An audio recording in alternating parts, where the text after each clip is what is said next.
It's often the way we only learn it is through our mistakes and through suffering. Is often how we only learn. We only learn to choose the right thing through suffering. I know you may. I have found that to be true. It doesn't do with it. I just found this to be true. That I've learned to do things only when I've screwed up and had to change. I find it kind of like strange, though. It's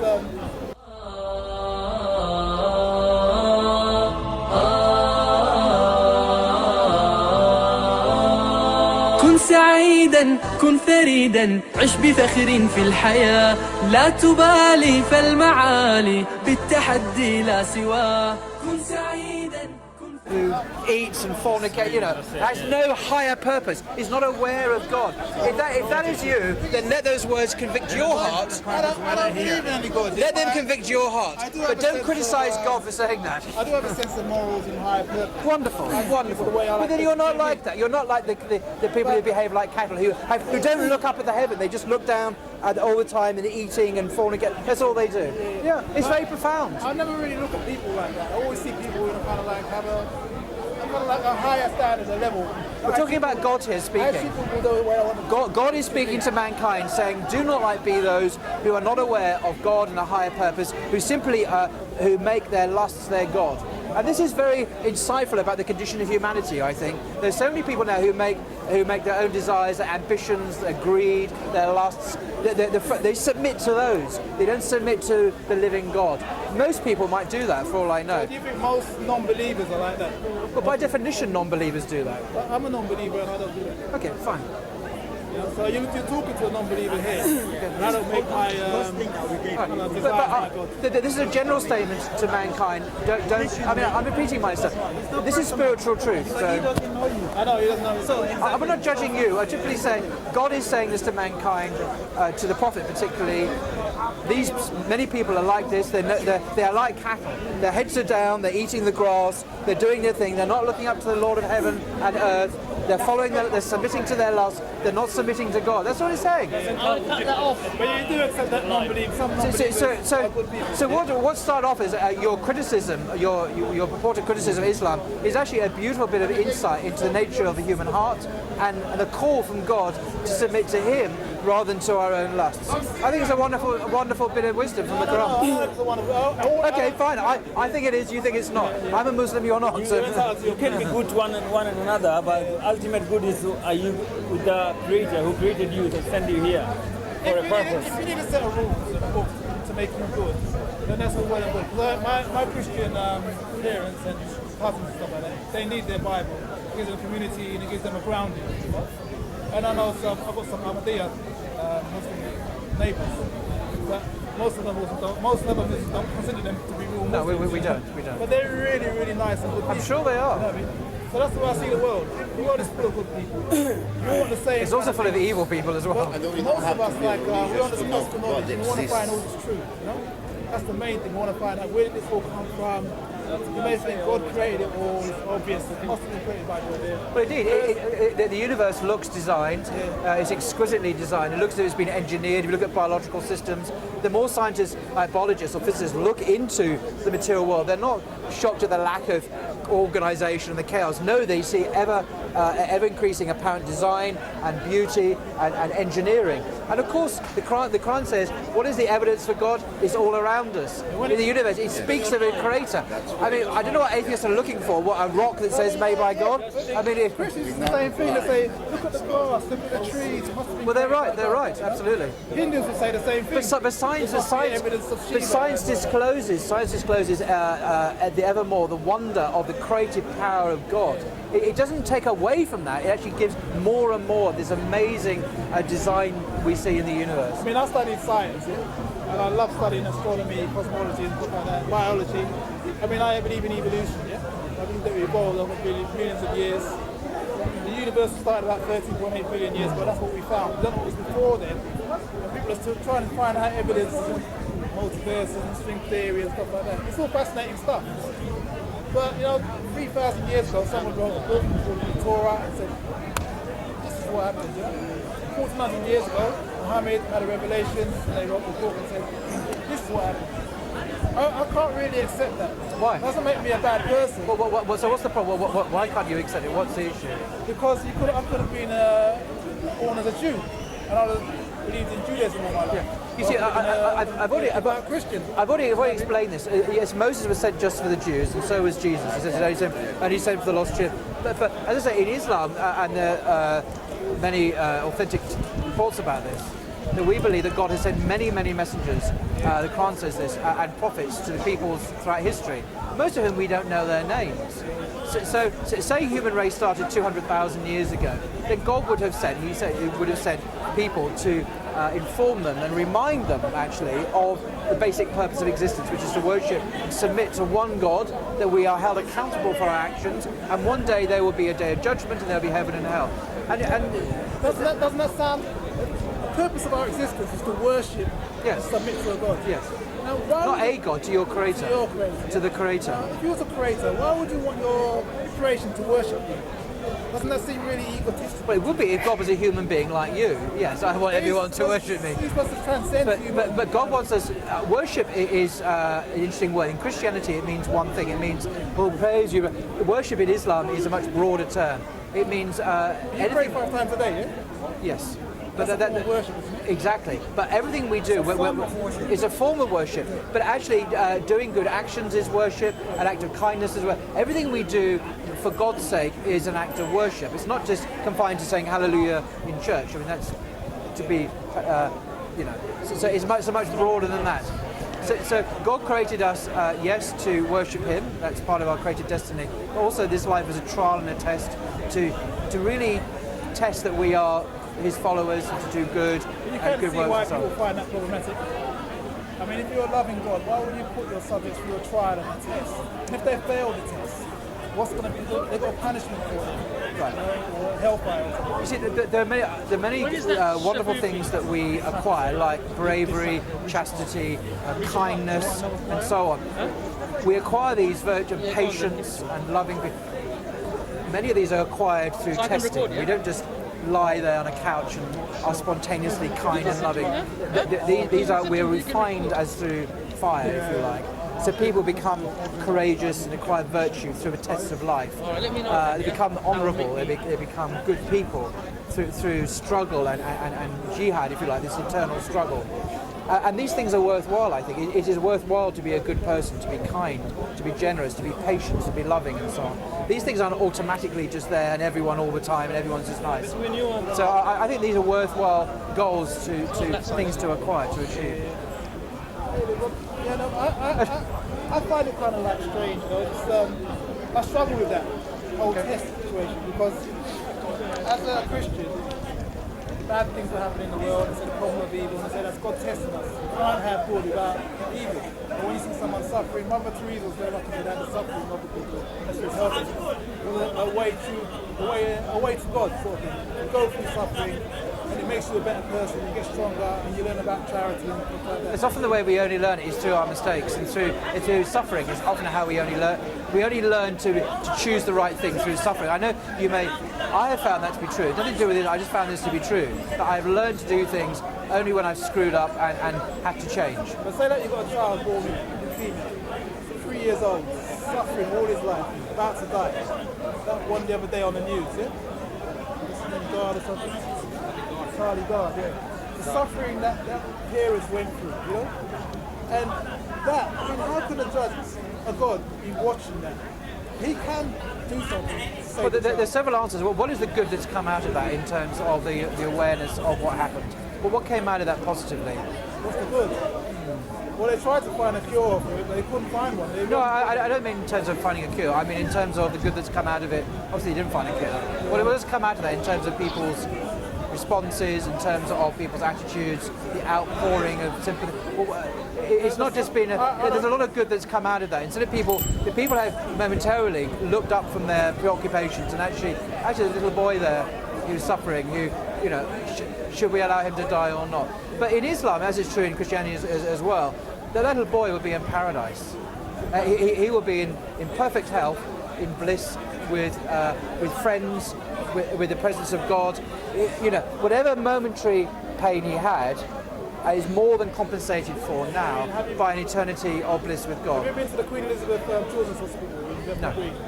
We've got children there, like, hundreds of children suffering, worse pain than that. I think that's exaggerated. I don't think that's true. I think that there's a famous child psychiatrist, Elizabeth, I can't remember her surname now, she died a couple of years ago, and she spent her life working with terminally ill children. She was a Christian.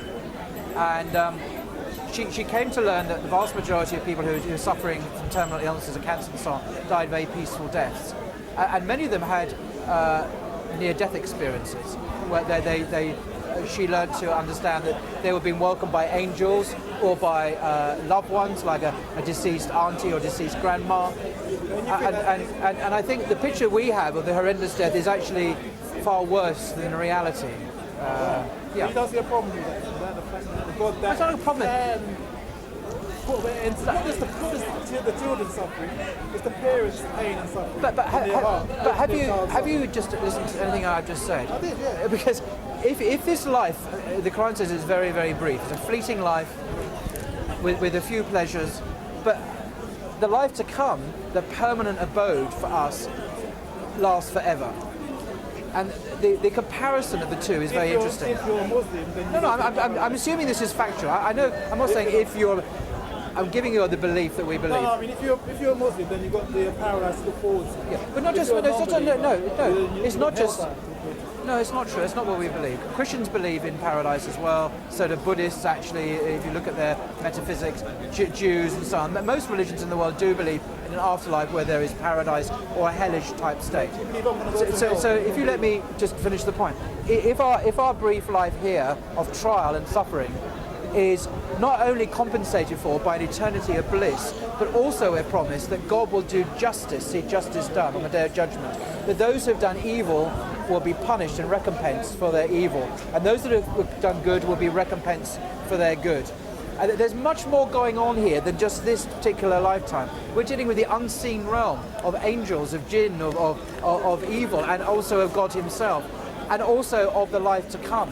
When you put it in that bigger context, it's quite a different picture going on here. If you just look on just the one item of suffering now and ignore all the rest of it, there's going to be a problem. But that's not reality. That's not the reality of Christianity or Judaism or Islam or in Hinduism or in Sikhism or in Buddhism.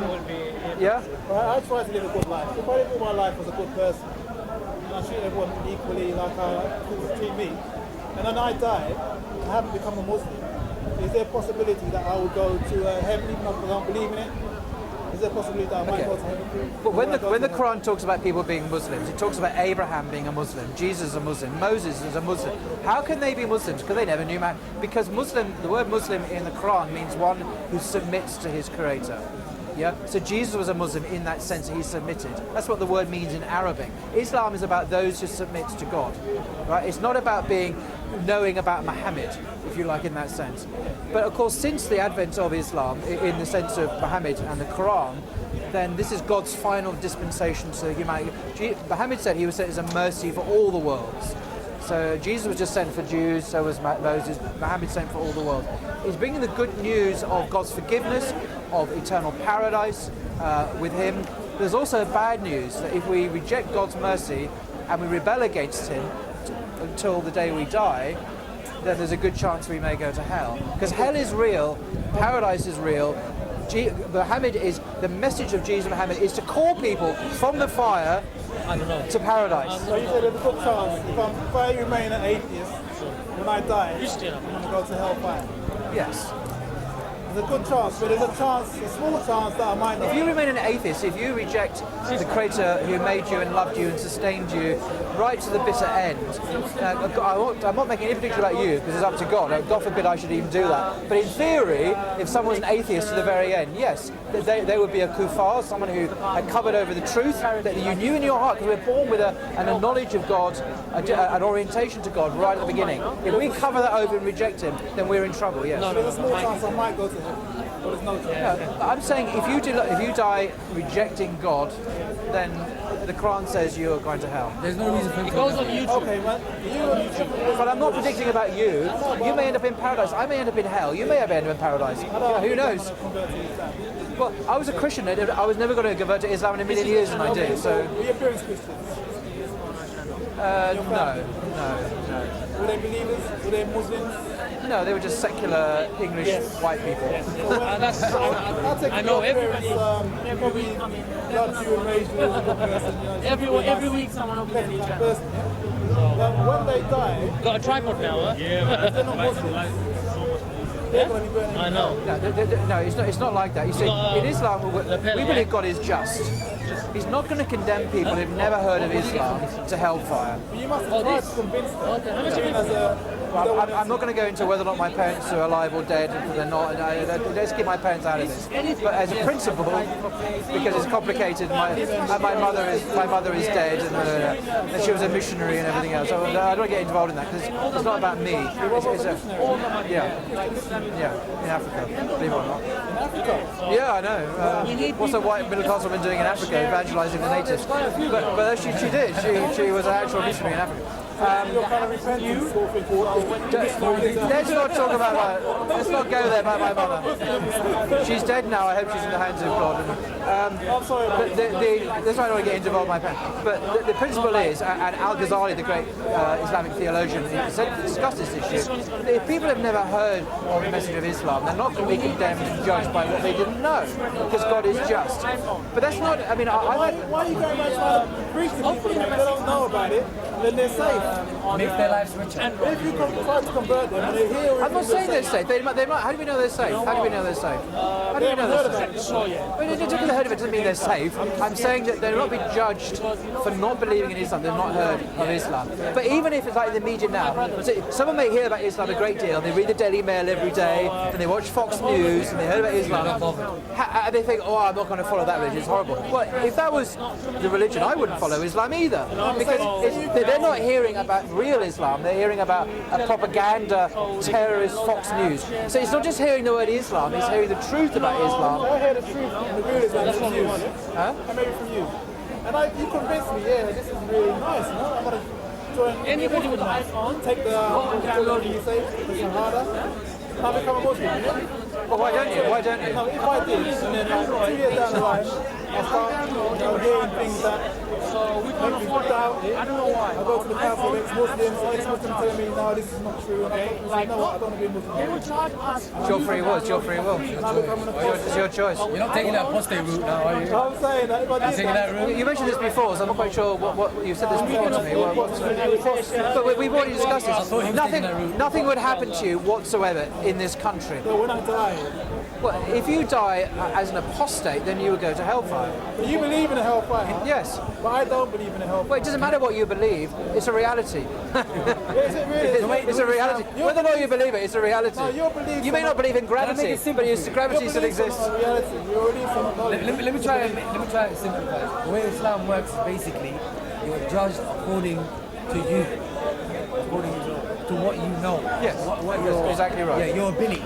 Yeah. Your It's not what you limits. don't know, it's what you do know. Yeah, you're judged according to your limits. So what if I know certain things? So the way hellfire works, let me give you an example. If a product stops working according to how it's designed, eventually when we put it in the bin and everything, and it goes to the bin, all the rubbish is out. What happens? Get one of them ones. Some of them get Get one of these as well. Based on annihilation, it's burnt, then it stops burning. Hellfire, you're going to burn and continue burning, and continue burning for billions and billions. Yeah. The reason people go to hell is You might want to avoid that. Well, I can tell you how you can avoid that. La ilaha illallah. Say it now. What's cool is if your heart knows something and in your mind can grasp it, you ignore both your heart and your mind. That's cool. And you go for your own desire. That's cool. And that's why you're judged. So you know that hellfire exists. It's good. It's good. You know that as a fact. Yeah? You're gonna go, I know what route you're going to take, but I'll say I believe. You believe it, yeah? I believe it for certain. And you're entitled to your beliefs, but it seems like a pretty scary belief to have. Like you must be living your life in total fear. No, we don't even. No, because there's a promise in the Quran that all Muslims will go to paradise. All Muslims. All Muslims eventually. So you just said before there might be a chance. No, hang on, let me explain. If I was to ask Exhibit A, you're a Muslim, sir? Are you definitely going to go to paradise? He doesn't know. No, that is actually the correct answer. He said God willing is a better answer. God willing. Now, how can this be? Because he's a good Muslim, the Quran says there's a guarantee. The answer is this, because this gentleman here, cannot promise or guarantee himself that he will be faithful upon the deen, upon Islam, to his dying breath. Now, God knows whether he will be or not, but if he could be certain, then he would definitely go to paradise. But he doesn't know that. Good enough and might not. So, but if he dies as a good Muslim, then he will definitely go to paradise, because the Quran says so. He's Muslim would be like trying to inspiration for me for a period of time. And then Oh, some will go to hell. It'll be like purgatory. It'll be like Catholic purgatory. Purgatory. It'll be like purgatory. I think I've heard as well that there was a hadith, if you have an actor's weight of belief in Allah, eventually you come out. Exactly, it's Bukhari. I've seen it. It's amazing to do. that's what angles it. It's like you have fear of failing your university degree. That's why you don't want to involve Does that apply to Muslims? Does that apply to Muslims? I would think that applies to all of Well, them. that's what I thought, but there is a dispute about that. and then you try your best. I'm not a scholar. But you have No, there's a hadith that says core believe in oneness of God. What does fear come into this? I mean, do you fear God? Eventually, right? Do you fear God? You have to fear and love. And God is supposed to be all loving. Yes. Do you love God? Well, there's a fear that's like, you see, it's both. We can't. There's two extremes to be avoided in Islam. One is that we so fear God that we despair and we give up at the mercy of God. On the other extreme is that we just we so trust in the mercy of God that we just don't bother to obey Him and do anything. And both the extremes are in the middle. Somehow we need to both have a healthy respect and fear for God, but also to love Him because He is the most compassionate and the most loving. So it's a balance. It's a balance. Something that you fear. It's like being an abused. Easy. Do you respect your father? Do you fear your father? I don't fear my father. Okay. Well, traditionally, children have had a healthy fear of their father. Not a oh my God, I'm scared, but a respect of their father. But they also love their father. No. So they don't take liberties with their father and just treat him like a I don't toy. fear my mother or my father. I have a healthy love for them. Not a healthy fear. Okay, fine, but no, it's not. It's not for me. It's not. For me, I think Fear is more like respect. I think love is a lot stronger than fear. Fear is more like respect, where you might fear or respect your employer. It's not that you cringe before your employer, but you have a healthy respect that this is your employer and you don't kid around with them. But also you may trust and love your employer because they're benevolent and kind and just and so on. So they're not incompatible. You can both fear in the sense of respect and love at the same time. I think that's fine. Read your comments. I think the fear that you have for your God, the fact that you've got this Middle of the thing. torture chamber. They want to hear the whole thing. If you, the hellfire. That's not what I think. We don't think like that. It's respect because He is the Almighty. He is the Almighty I have God. certain fear and respect for my dad. Fear you don't do It's not because I know he's going to hurt me. Exactly. It's respect. My dad, Yes. my dad he died. He's a Christian, he's a Catholic. My mum is a Catholic. I've got a lot of love and respect for my mum. I don't fear her. Now what I find troubling is that the God that you believe in All right, because I don't need that. is going to be torturing my mother when she dies. Why do you assume that's the case? How do you know If that? she dies as a Catholic, she's a No. But it's not for us to say what's going on. We can't You say. just said there's no chance of bro. Muslim. I said there's no. I never said that. You're distorting my words. I said if you die as an atheist, rejecting God, yes. I never said that your mother was going to hell. Don't put words in my mouth. But that's very. It doesn't matter. There are many Catholics. I meet Catholics all the time who do not believe Jesus is God, who do not believe in the Trinity, who are good to their neighbour. There's a chance that Catholics can go to the Muslim heaven. There's no Muslim heaven. I don't believe in a Muslim heaven. There's a chance that Catholics can go Muslim to heaven? Yes. Suppose you didn't hear what I was just saying to this guy. When I at Kilburn, we do a DAWAH table up there. And Kilburn's historically very Catholic. We meet Catholics all the time. We talk to them about Jesus and say, "Oh, Jesus wasn't God." Yeah, I don't believe Jesus is God. But these are Catholics. And There's Unitarians as well. so many Catholics don't believe in the wrong things, or we believe are wrong things about their faith. But they call themselves Catholic, they go to church. Oh, I don't pray to Jesus, I pray to God, they say to you. Good for you. Now these people don't know anything about Islam. If they were to die that night, praise be to God, they will go straight to paradise. It's not because they're Catholics, they go anywhere. It's what they believe in their heart that matters. It's what goes to hell is an ideology other than Islam. What people really possess, what people really possess in their hearts, we don't know. It's a stick up, folks. You see what I'm saying? Does that make sense? Sorry, I was being. What I'm saying is, what I said to him was, what goes to hell is an idea other than Islam. What people hold in their hearts, we don't know, so we can't say whether someone. We can't judge individuals. But we trust in a God who is The called. idea of atheism will lead to hell. The idea of You just said I don't know for me. No, the idea. Here was it. The idea of atheism. Like you can't say there is no Islam, there is no God. Atheism is the way, and then expect to go to hell, go to heaven with that. Like I said, You see what I'm saying? I'm an That's agnostic foolishness. atheist. I don't know everything. Yeah? So there may be a God. There may be Jesus Christ, maybe the true God. You know? You're an agnostic atheist. Zeus may be a God. You know. You're an agnostic atheist. Yeah. Let me ask you a question. What is the definition of God? Like, if you want to think, You've got to know what it is in order for you to be agnostic about it. Which God?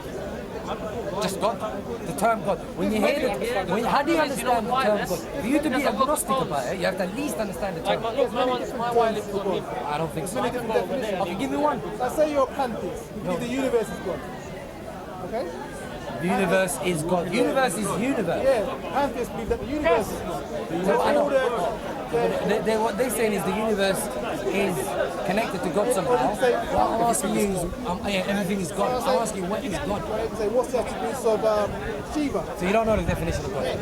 There's many different gods. You've got a Christian God, you've got a Muslim God. No, you're not listening to me. Hindu God. No, you're not listening to me. What is the definition of man? Man. Yeah. How many do you get? Man is a biological life form on this planet. Homo sapiens. That is conscious or whatever, yeah? Yeah, Okay, what is God?